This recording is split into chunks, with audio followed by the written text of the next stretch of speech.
What's the best thing about Vanguard Zombies? Vanguard Zombies did something incredibly well, but I don't see many people talking about it. I think it's fair to say that Vanguard Zombies didn't get a lot right. Its non-existent development left the developers scrapping together what they could to provide a minimum viable product to the community. And while it may not have launched with zombie staples like wall weapons, buyable doors, main quests, any side Easter eggs, or even a basic Pack-a-Punch camo, it did manage to excel in one essential area. Despite Cold War Zombies' generally positive reception, fans had feedback about what could be improved. Among the top complaints was the feeling that it just didn't feel like zombies. There was something missing. The core gameplay was solid, but whether it was the maps, the characters, or the overall aesthetic, Cold War was missing personality. And so when Treyarch undertook the challenge of creating Vanguard Zombies in a completely new engine from scratch, they took the top criticisms of Cold War Zombies and did as much as they could to course correct. Fully immersing players within the playspace is a crucial component of a successful Zombies experience. And while Vanguard is by no means the most atmospheric or thematic zombie experience we've seen,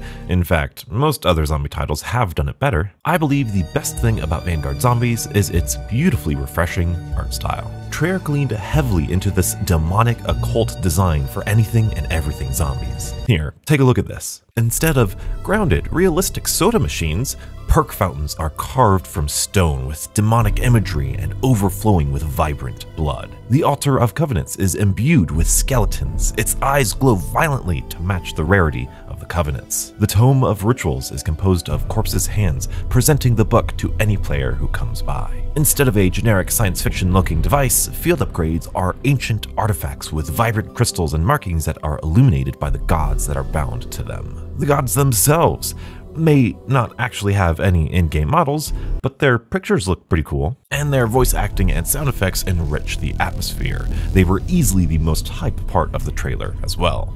Our strength is yours. We are joined now. And we did get a real model for Cortifex and Syraxis, well, sort of. Which reminds me, the zombies themselves, with the demonic symbol engraved on their bodies, and the special enemy designs are so beautifully done. Yes, even Zavala. Even the Decimator Shield's giant eye and organic textures are oozing with style. The objectives, at least the parts that were specifically made for zombies, were some of my favorites since launch. How could you not love the Transmit's floating zombie head, the Sin Eaters and Runestones, and the rune circles on the ground? And don't forget the monstrous mass of corpses known as the Siphon Cores. They are absolutely hideous, but wonderful to look at.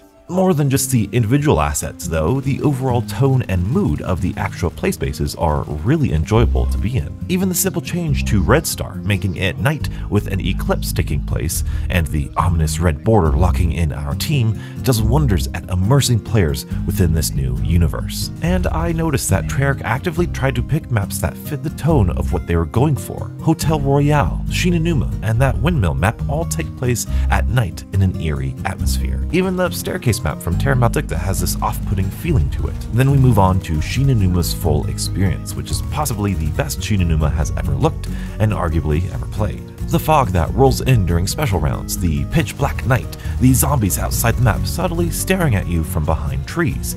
It's just absolutely stunning to be in. But the crown jewel, the main attraction, the thing that you've probably been thinking this entire video, the best of the best Vanguard has to offer, the Dark Aether. Just like its predecessor, the Dark Aether is a breathtaking piece of art that I cannot get enough of. Between the volcanic rock that covers the battleground, the glowing purple hue of magic holding up the various bridges, to the construct and the otherworldly inverted pyramids floating across the landscape, the Corrupted Lands is a sight that is too spectacular to even come close to describing. This art style is unlike anything we have ever seen before in zombies. Yes, we have seen some demonic themes in World War II zombies, however, I feel that had a more dreadful and horrific tone meant to make players uncomfortable and on edge, whereas Vanguard Zombies has a much more gothic and stylized version that allows them to be a bit more playful and accessible. The overall mood of Vanguard Zombies is a lot more along the lines of what I want and expect from zombie mode, and it's an art style that I really want to see them continue to use